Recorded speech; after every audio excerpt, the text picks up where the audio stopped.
Welcome, everyone. Welcome to the Law, Your Money, and You. And today we really have the law.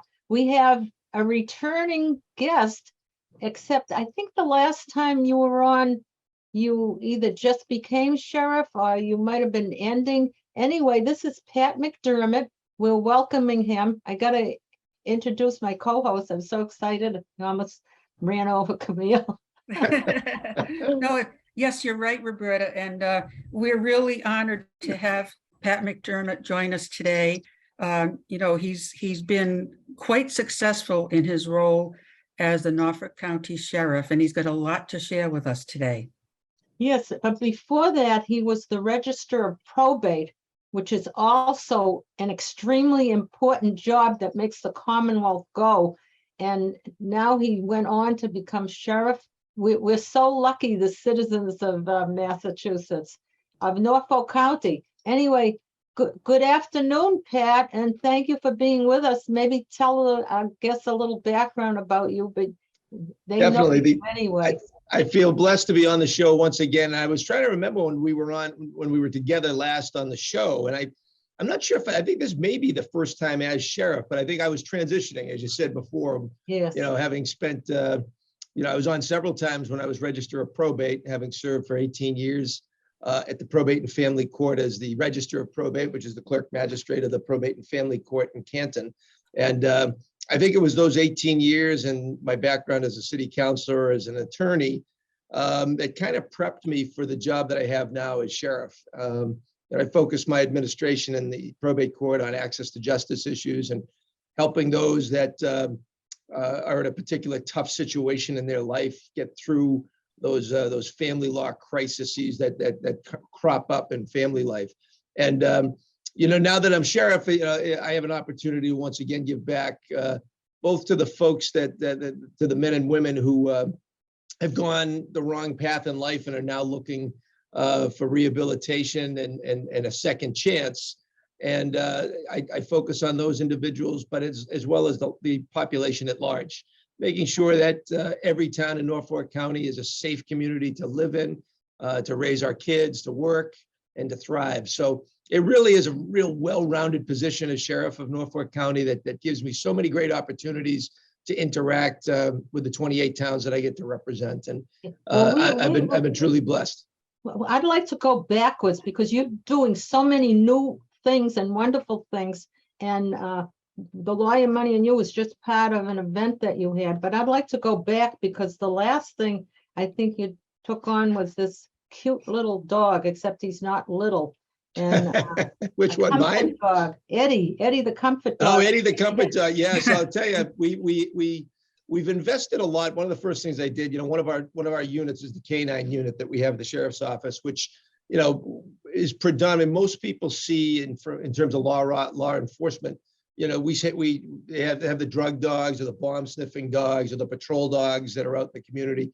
And we have a couple of those. We have the canine Jack, who's great, and canine Lucy, who are both drug dogs that we have here. We brought on our newest canine is Canine Pal, who is being brought on as a search and rescue dog. And then we do have Canine Eddie, who is the superstar of the organization. And Canine Eddie and his officer, Deputy Sheriff Mike Monahan, get to go out to the community. Eddie's a comfort dog trained to basically, go into schools and go into veterans' homes, hospitals. Sometimes can go into a difficult situation that might be have law enforcement involved, such as a domestic relations call out. And Eddie's job is to provide, what a lot of dogs do for the average folks, just provide comfort, provide support, and bring a little happiness in sometimes otherwise tough occasions. But Eddie is the most popular employee I have. He's booked right through the end of the year. Maybe we'll give him a couple of days off. Looking. What breed is he? So Eddie's a golden lab. So beautiful. He's a golden lab. So, and then you met my dog, who is soon to go to training as well. Cleopatra, who is a 6-month-old Saint Bernard, and she will be joining she's my personal dog, but she comes to work with me quite a bit because my wife works, my kids are in college. So I don't want to leave. The worst thing a dog owner could do is leave your dog at home by him or herself. So Yeah. I knew that Cleopatra would be coming to work with me. So she just turned 6 months and she is eligible for training herself. So she'll be going to comfort dog training right after Labor Day for a 3-week intensive program to No also kidding. learn how to do those things. And she'll be with me in the community. And that's the kind of things that we like to offer the community. So those comfort dogs are great. It's Yes, great. they are. I mean, at first, when you said comfort dog, it led me to think about service dogs, but obviously the way you described it and Yeah, not service dogs. different capacities. Those service dogs provide an unbelievable service to their Yes. individual owners. What dogs can do these days is amazing. They can detect when blood sugar levels are off for a diabetic, or they also work with people that have seizures, epilepsy. They also can help people in terms of getting out of bed in the morning. They're fantastic. So dogs are our partners, and we're happy in the sheriff's office and in law enforcement to have them as partners with us as well. And What you do is amazing. And I just want to get one thing in right away. The Youth Leadership Academy. Tell us about that and how you've expanded it and let people know about it. Yeah, the Youth Leadership Academy has been in existence for 20 years. It was started by the prior sheriff, Mike Bellotti. And we just celebrated 20 years, over 15,000 kids, middle school kids for the most part, 5th through 8th grade or so, go through this program every year. We just finished this year's Summer Youth Leadership Academy in Braintree, and we also expanded the program down to Franklin. As I campaigned for sheriff, you campaign a lot around the county, and I realized that from folks telling me that the sheriff's office and a lot of county services don't make it down to that part of the county that much, and I felt bad hearing that. So I committed to the folks in the southern part of Norfolk County that we would start investing more and more services in that part of the region. And the first step was to invest in our Youth Leadership Academy. We piloted it last summer. We're still coming out of COVID at the time, so it was just a smaller program. But this year we went for a full-blown program in Franklin, and we're very happy that the summer went fantastically well. It was safe. It was certainly affordable. And the feedback we get from our graduates, from the kids that come through the program, first and foremost, they can't wait to come back next year. But what we try to do with the kids, it's a learning experience that goes beyond just the camp. The camp is generally fun. We have a ropes course that the kids get to climb on, but it's really about the lessons learned and the friendships developed. But it's about leadership. It's about making the right decisions, about getting out of your comfort zone. And there's a quick way to get out of your comfort zone when you climb up 80 feet in the air, and then you have to do a zip line. And the kids just, they develop a sense of self-esteem. They develop a self-confidence. And what I love about it is the kids that will then matriculate in high school, they become peer leaders. They come back and volunteer to serve as like junior counselors for the little ones. And then when they get to the age of 18, they can then actually become a full-time employee for the summer at the camp as a counselor. So we see these kids, sometimes they start out in 5th, 6th grade, and they're with us right through college, which is fantastic. And then they take that message out to the community. They wear the T-shirts, they explain what we teach to them, and we hope that they bring it back to their school, to their teams, to their activities. So it's a really great program, and I'm honored now to be leading it. That is fantastic. And it sounds like what you're creating here is a foundation to help these people, young people now, but help them to become have positive roles in the community, and likely avoid themselves or even their friends becoming involved with the law in not such a positive way. And I admire that very much. The best investment we can make is in our kids. If we can teach kids at a young age about responsibility and good decision making, there's a less likelihood that they will be involved in criminal activity. It's a difficult thing to do. I mean, I've watched both of my kids grow up together, and luckily you know, for those of us that, you know, come from an intact family, that's a benefit, you know, his mom, dad, and the kids, and there's discipline in the household. But I got to tell you something, there's a lot of kids out in our community that don't have the same benefit. And we want to Exactly. invest in those kids that might not have a stable household, that may not necessarily, you know, have the peer support that they need. They come to the Right. sheriff's camp and it changes their whole outlook on life. I and totally it's understand a new that. trajectory for them. Right. In fact, as you probably know, I think you know that we have been sponsoring Police Officers Are Our Friends, which is an activity coloring book for children to get them to look at the law and officers as on their side rather than people who are trying to hurt them. And this is exactly what you're doing, is changing the potential for them to become afraid of the law or resentful and becoming violent, who knows? But this is a great way to start them off in life. And speaking of that, I know you also have some internal programming that helps people who have been involved in the law to get some positive foundation, for instance, when they go out into the community again. Can you tell us about that? Yes. Yeah, so just an overview. So the sheriff's office, my predominant role on a day-to-day basis is the care and custody of justice-involved individuals, also known past as inmates or offenders. And we in Norfolk County, we don't have a female facility right now. So all of the individuals who come to my facility are men.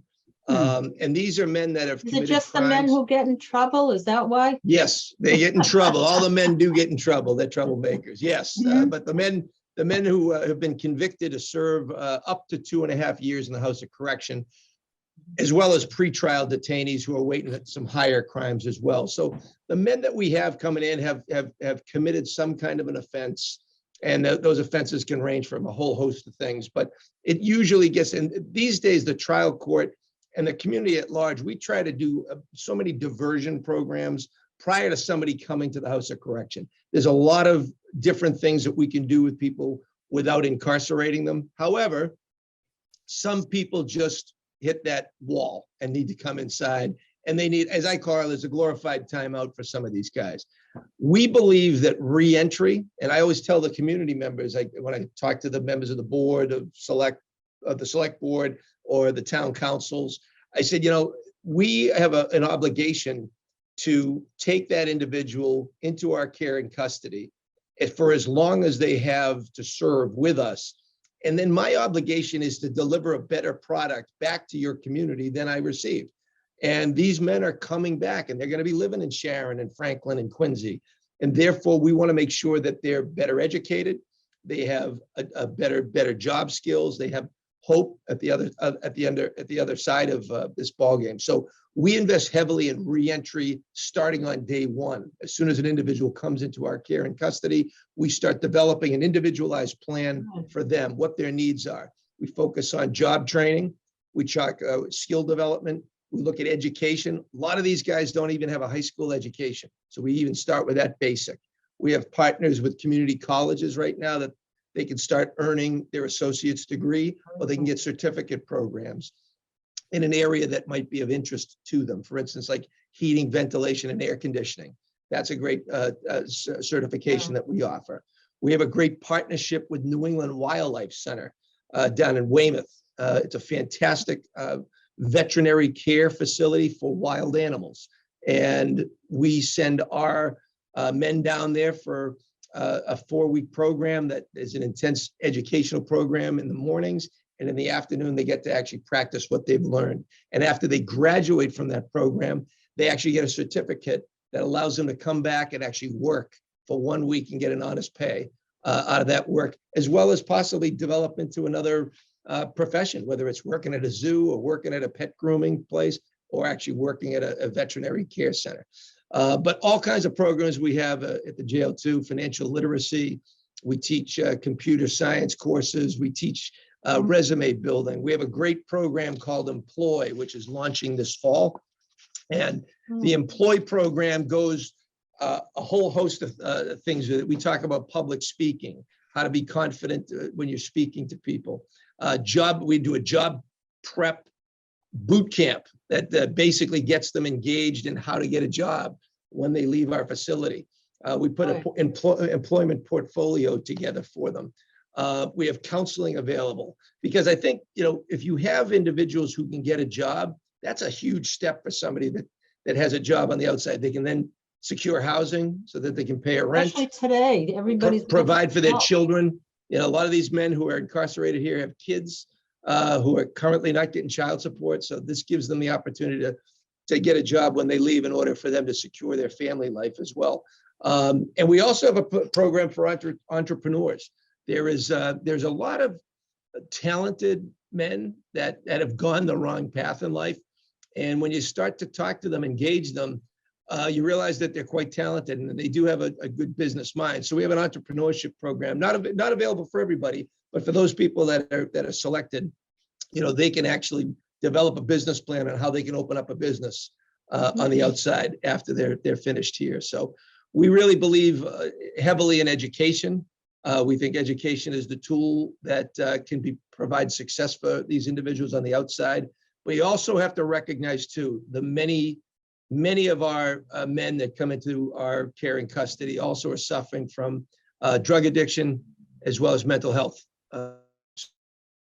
So we have to tackle that as well, because if that self-care isn't taken care of, or put control in place, then all the other education programs and the training we try to do for them outside won't stick. So we have mental health counseling. Do you have one here. central jail that all these? What? Do you have one central jail? We or do. one central thing? All And of how many our does it hold? our facility is we actually are a singled out facility known as the only jail constructed in the middle of a highway in Oh, the yeah, country. I've seen that. So if any of your viewers are ever driving on Route 95, which is 128 for us that remember the 128 use, in the middle of a highway, it looks a little bit like a castle on a hill, but it's actually the Norfolk County Correctional Facility in the middle of the highway. And that is the central location that we have with all our inmates. We have 330 men, give or take, on any given day. And you also talk about, we also have within our group too, we talk about those job opportunities. We have some men that go out in community service programs. We work directly with towns across Norfolk County, doing cleanup efforts, doing renovation work. We rep in Needham at the Housing Authority, renovating their units. We've renovated Holbrook Town Hall. I'm sure we've done some things in Sharon. I know we've been in Dedham doing a lot of work, and in Quincy. But we have men that actually qualify to go out into the community. So these are nonviolent offenders, they're non-sex offenders that can actually go out and perform community service work. Nice. And they go out with a team of corrections officers, deputy sheriffs who supervise them. And they get to go out into the community and actually do some work. And they get so much gratification from being able to go out and be productive in these communities that it gives them what is one of our pillars too, is hope. They have a hope that maybe they can actually, they can turn their life around. They have an opportunity outside of a life of criminal behavior that they can be productive members of our Do society. you have any kind of a follow-up plan in place, Pat, where say a couple of years after they've been released, you can kind of monitor where they are and help prevent recidivism? I'm glad you mentioned that, Camille, because that's the one thing that we are actually going to be working towards doing. Currently, we don't. Right now, we don't have any programs that once you're released, you're released. Unless you're on probation, and then probation will tend to be your interaction. I don't think that model works that well. We have the opportunity to establish a relationship and trust with these men, and we with our director of reentry services, he's lining up medical appointments, he's lining up mental health counseling, he's lining up jobs. We've already identified over 200 employers who are willing to give our guys a second chance at a job. So we have built those relationships, and unfortunately, they end when the individual leaves. And I think the better model, excuse me, for us is to have that ongoing relationship a year or 2 years out. They should always have a resource to come back for additional services. Yeah, right, sure. And You mentioned the addiction, and of course, with opioids still being a problem, what kind of assistance do you give those kind of individuals who need assistance with getting off of these drugs? So yeah, so we have within the facility, we do have counseling programs, you know, similar AA issues. We have recovery panels that actually bring in some former incarcerated individuals to come in and talk about their experiences and how they were able to go through recovery. For those people that are addicted to opioids, we do have, we were the pilot county in the Commonwealth of Massachusetts to pilot a medically assisted treatment program, which offers different kinds of medication for those individuals who are coming off of opioid addiction. So Suboxone, vitriol, and a few. We have a new injectable that's a monthly injectable called Sublocade, and so we have about 80 current participants in that program in-house, and it weans them off the addiction, as well as giving them coaching on how to maintain their sobriety while they're at the facility, but what they need to do after they leave, because you know addiction doesn't stop overnight. It really is it's a lifetime commitment to sobriety and making sure that you're sober and off drugs. So we make sure that those programs are available to everybody that needs them. And you know, we want to make sure we have actually employ a couple of recovery coaches as well that work with these individuals to make sure that they get the services they need after incarceration. Yeah, I mean, that's one area where, of all of them, probably is the most important in terms of post-release follow-up. And good to hear that you're working towards those things. Well, you also have another program similar, but to just people in general, called Are You Okay? Is that new? Yeah, so this is another program that actually was started under Sheriff Bellotti. It's a national program through the National Sheriff's Association that is a program. It's a free program to anybody who needs the services. And it's basically, a lot of times it's geared towards seniors, but you don't have to be a senior to avail yourself of this. It's for people that might live by themselves, who may not have somebody to check in with them on a regular basis. The Are You Okay program is a daily phone call, which is for all of our participants. You get a daily phone call at the time of your choice. So we set it up that at 8 o'clock in the morning, you'd get a phone call that asks if you're okay, if you're ready to roll for the day, and you respond either yes, or sometimes we also hear some stories about people aren't feeling well, etc. But if you don't respond to our phone call, if you don't answer, we assume there might be something wrong. And so we have a partnership with our first responders in each community, and we do a quick wellness check to make sure that you are okay. And that daily check-in has saved over 200 lives since its inception. Since I've been sheriff, I think we've had about 6 or 7 saves with people that have fallen the night before or just were unwell. And I say that, you know, it's for people that live alone. And I often give the example of my father, who lived alone right up until he passed. And luckily, nothing ever happened to him. And he had 2 very devoted sons, my brother and I. But we didn't check in with him every day. You know, just life goes on. You have your own family, your own kids.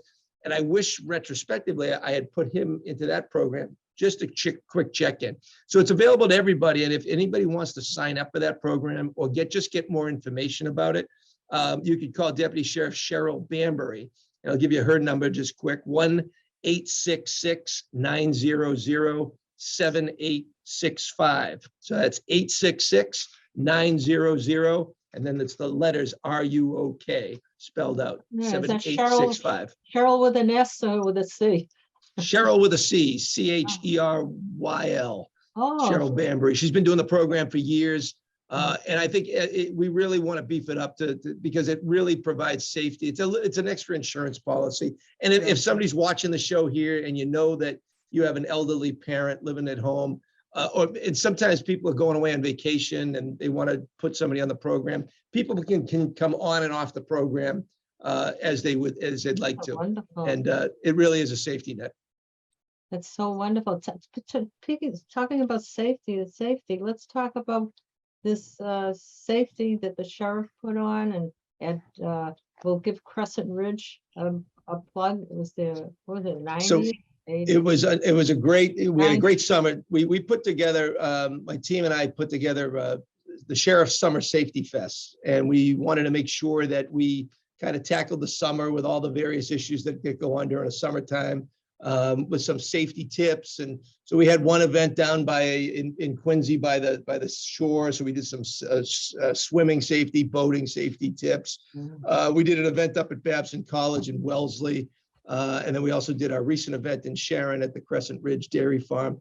And just great turnout of people. And it's a way for us as the Sheriff's Office, as well as partners in the local communities. In Sharon, we had a great partnership with Chief Coffey, as well as the fire department and our first responders. And it's just a great family day for people to come out, engage with their first responders, their law enforcement friends. And it's a lot of fun. We had, for the kids, we had the bouncy house. We had ice cream, obviously, at Crescent Ridge, which was fantastic. And we have our famous Touch a Truck, which is a great opportunity for kids and adults. And I mean, the adults, it's just for them too, to come on in and check out our mobile command center or the fire trucks that are there, or the ambulance and DPW trucks. In fact, in Sharon, they even pulled out a school bus to remind everybody school is just around the corner. To hop on the school bus. Boy, is it ever? So yeah, these were great. Those three events were fantastic. We're contemplating, we're thinking about having a couple in the fall as well. The fall is a very busy time, so we're not sure if we'll be able to pull that one off. A lot of town days coming up, so we might piggyback on a couple of events that are going on around Norfolk County. Beautiful time of the year. Boy, we've got a lot in here. So much in here. All you're doing. I don't know if we left out anything. There's so much going on anyways. We're always evolving different programs. We've got a lot of programs for seniors. So, if certainly there's a council on aging we haven't been to yet, I'd be surprised, because we've made it around all the councils on aging. We've got some, here. There is a big one in Sharon. So I want to make sure I circle back. We try to get out there. I personally try to get out at least once a year, if not twice a year, to the senior centers. And then my team is always available. We've actually restructured what was prior known as the Triad program, which is a partnership between the sheriff, the council on aging, and the local police department. We've expanded that to include the fire department, the district attorney, the Norfolk County treasurer for financial risk assessments.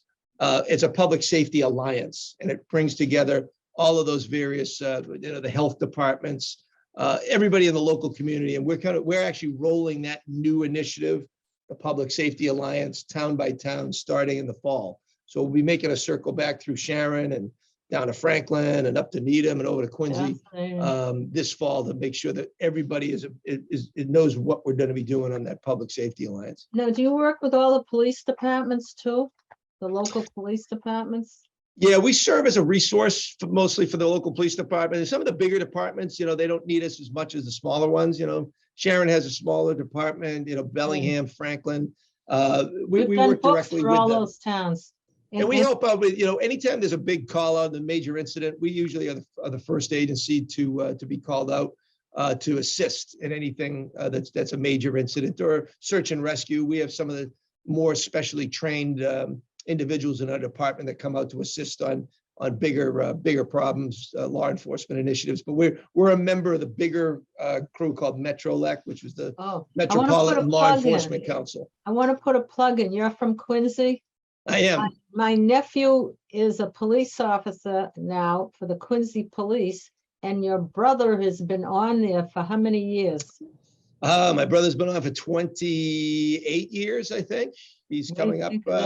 He's rapidly, reminds me, I think he has his day of retirement already picked out. Yeah. And with that, we have to wrap it up. I love it. I don't believe it went by so fast, but I think we got a lot in, and we got the plugs in. Well, I'd love to come back. We could talk some more specialty things as we develop some programming, and really, it's been an honor to be on your show all these many years, and I look forward to continuing our great relationship. We too, Camille. Yes, and I think, Pat, that your office could be a role model for many others, not only locally, but around the country, because you're doing things at every phase of life, from children to seniors, to give them the greatest opportunities for success and to avoid going down the wrong path or to get off it if they have. So we thank you. This is so important what you're doing, and we welcome you to come back and continue to let us know, because we have to spread the word, not only here locally, but everywhere. Thank you so much for being with us today. Thanks for having me. For Appreciate viewers, it. Please let us know if you have any questions about this kind of the services that the Norfolk County Sheriff's Department provides, whether you're in or out of Norfolk County. And we thank you very much for watching today. Remember, this is your show, the law, your money, and you. You. Thank you.